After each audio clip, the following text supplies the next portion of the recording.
We have lost the war for our minds. The price?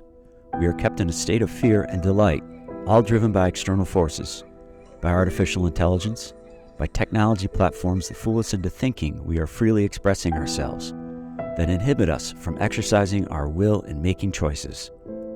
That stunts our self-awareness because our fears and emotions are played upon. That state of mind is severed conscience. On technology platforms, I have to ask for permission to speak. There are rules of things that I can't say. I have to rely on others to speak for me, to decide for me, to acknowledge me. How many times have you heard, "I don't have the reach that she has," or "They are a larger account, they don't get filtered"? What do you give up when these facets rule your behavior? What do you accomplish when you express your rage, and yet your speech is curtailed because you are not the right type of account? Severed conscience is a prison of the mind that leaves you open to manipulation. Your subconscious is used to drive your emotion, and you make decisions not based on rational awareness, but on reactions to stimuli from social media. Dopamine hits drive your addiction, and you return to be delighted by content curated for you. Severed conscience has taken root. Find out how to combat this condition that robs you of life, of your self-determination. We experimented with artificial intelligence to determine if the conditions that lead to severed conscience are indeed a reality.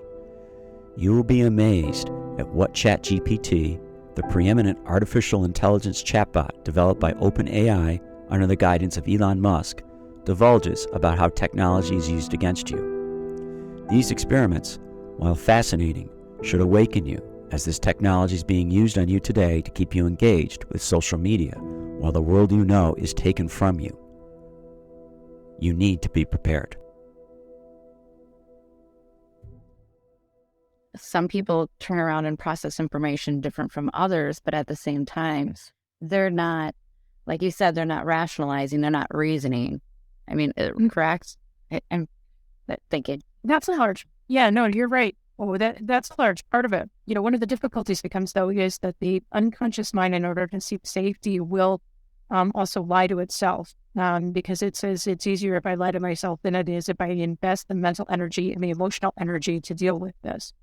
Because, when we're taking in information, as you'll see when we start talking about combat fatigue, one of the things that happens is the way that we internalize the event has everything to do with how well we process and how well we're able to examine something for truth. Because we're never objective about ourselves, and we're consistently ruled by emotion. But the emotion is always, how do I avoid that discomfort? It's a myth that we're seeking joy. We're not. That's something that we have to do on purpose. Before we put ChatGPT through its paces, we wanted to establish a definition of severed conscience in clinical psychological terms. So we'll try this again. Severed conscience defines a state of mind where a person has had the ability to exercise their rational abilities. Has had the ability. Bared. And now it comes back. It will not go any further. Oh, here we go. Here we go.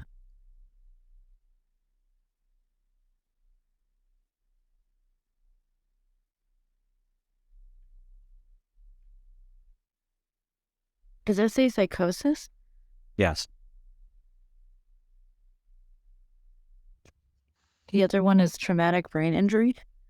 Yeah, we'll scroll back up. Sometimes it's...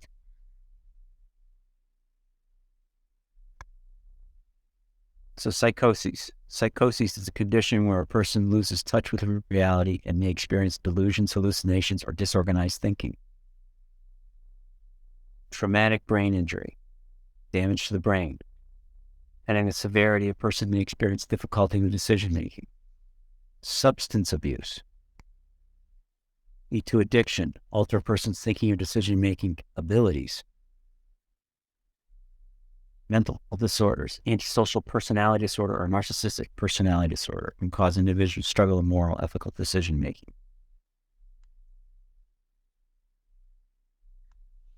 Wow. I was right.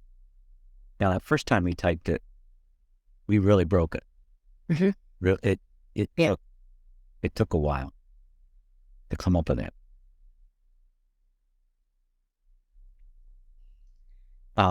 Let's see.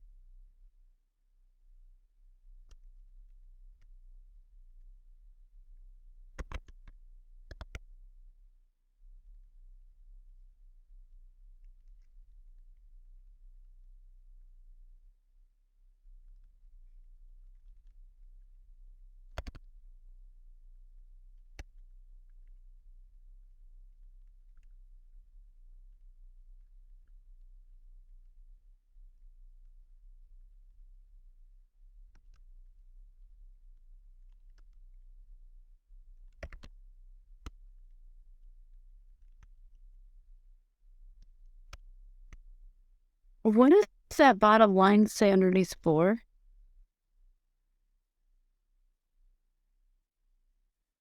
What does it say? It's important to note that these conditions may not necessarily result in a complete loss of moral and ethical decision-making abilities. Is that what it says? But rather, it's hard for me to see it on my laptop. No, So I'm it's asking. important to note. It's important to note that these conditions may not necessarily result in a complete loss of moral and ethical decision-making abilities, but rather a reduction in their capacity to make sound decisions.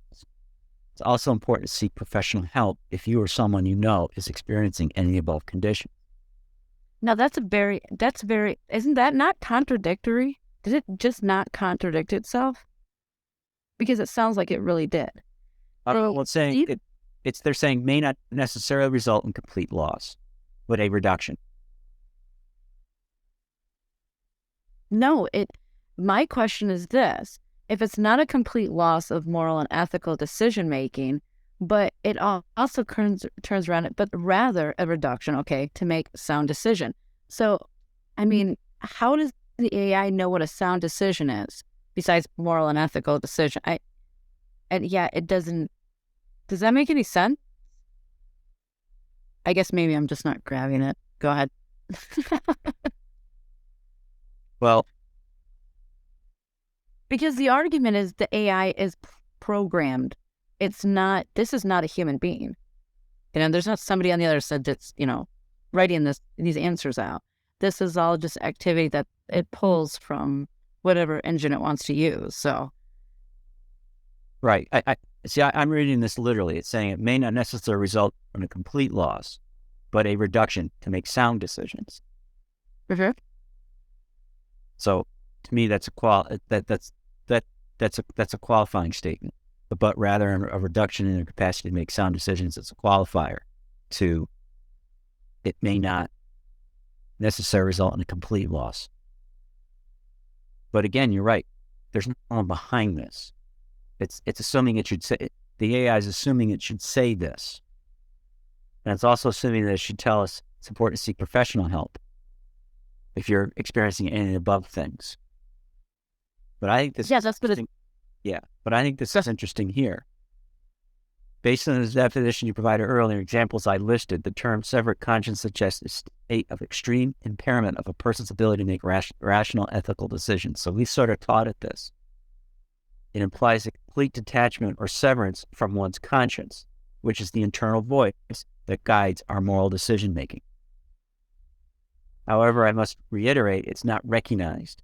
It's not clear what specific condition or situation they refer to.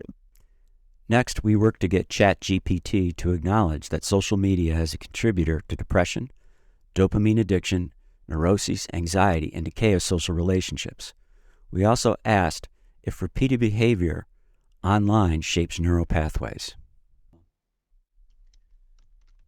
Is social media interesting? See, that's another contradiction. This, for example, addiction to social media does not involve physical dependence, withdrawal, or symptoms. Okay, I want to say, stated earlier. See, it doesn't want to say it. It doesn't want to say it. So you stated earlier that social media is designed to stimulate dopamine release. This is not It's almost like it's ranting, isn't it? Yeah. Or it's trying to convince us, I guess. Yeah, if you're concerned about your own use. Interesting. Yeah. I was going to say Frau. Sure.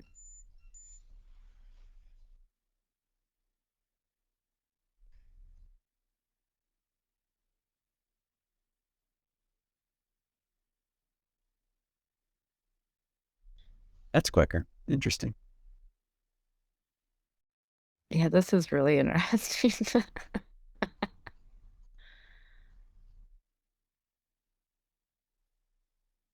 Interesting.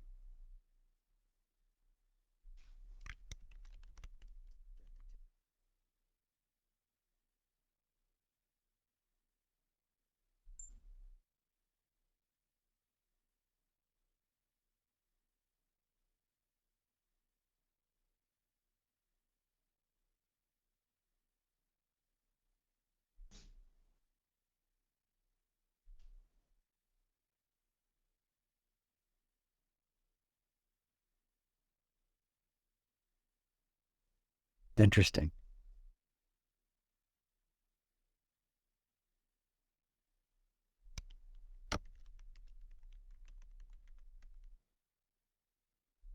ChatGPT discloses that social media is watching our interactions and adapting over time to present as content. It also relays that social media is, by its nature, designed to keep you using the platform, and it stimulates your emotions using AI and other mechanisms.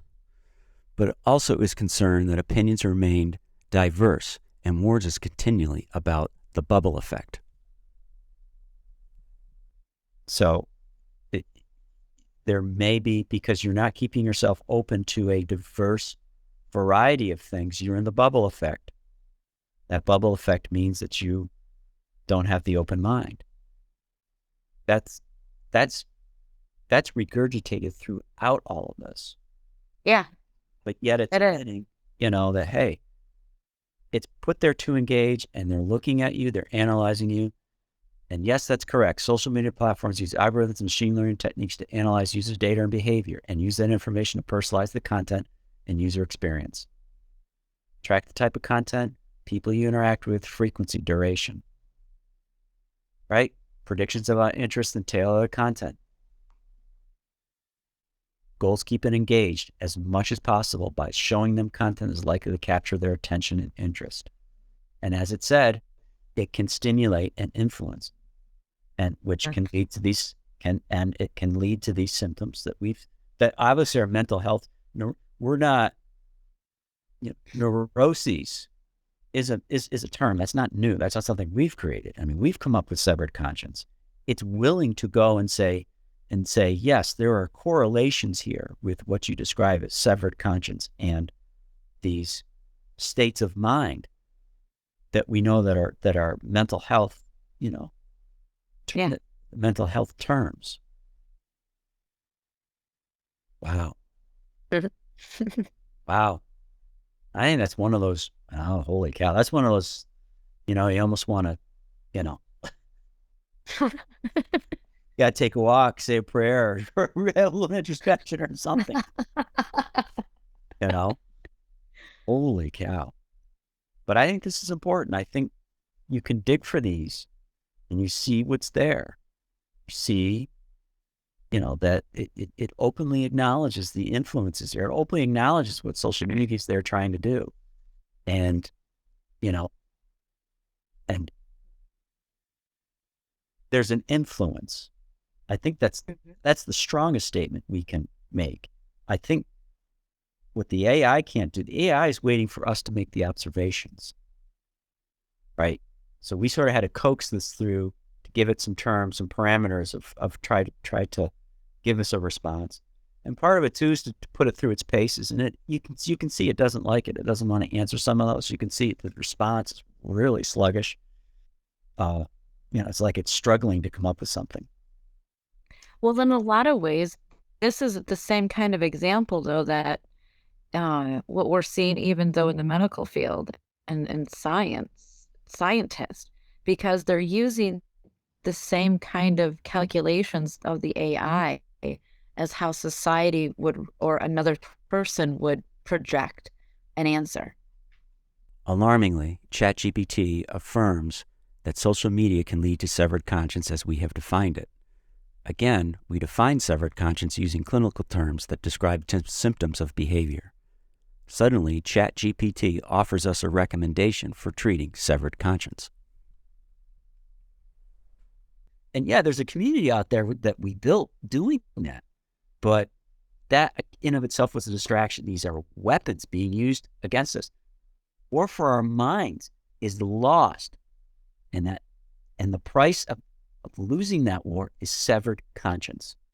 There's no other blunt way to say it. It's very unfortunate. And that's the future of, what we're seeing. We see kids day in and day out on cell phones, on computers. That is something that is a real situation. And I want to know how many people watch kids walk into school and you can tell me they look like a healthy kid. So.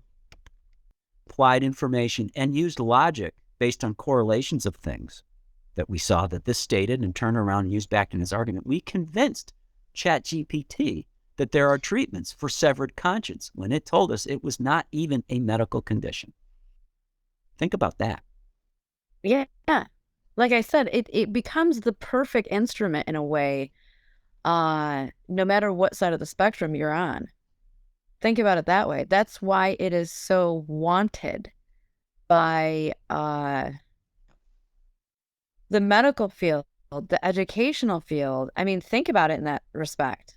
And so it's something that is,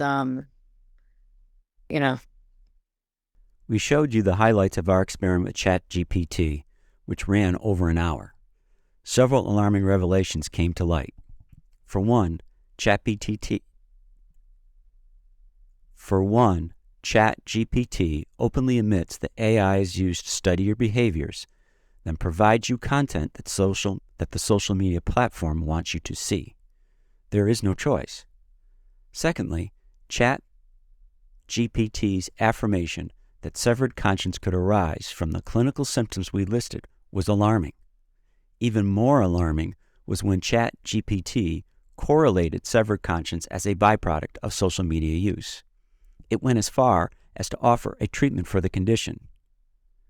We ask you if within an hour we can coax ChatGPT into accepting that severed conscience is a threat, what other things can be accomplished with such a technique, and what prevents this from being used on us to an extent that we are unaware of. This is the true danger, and it's why knowing what severed conscience is and how it arises becomes so vital. Please join us in our series where we present to you our findings of severed conscience and why we think it is weaponized against you.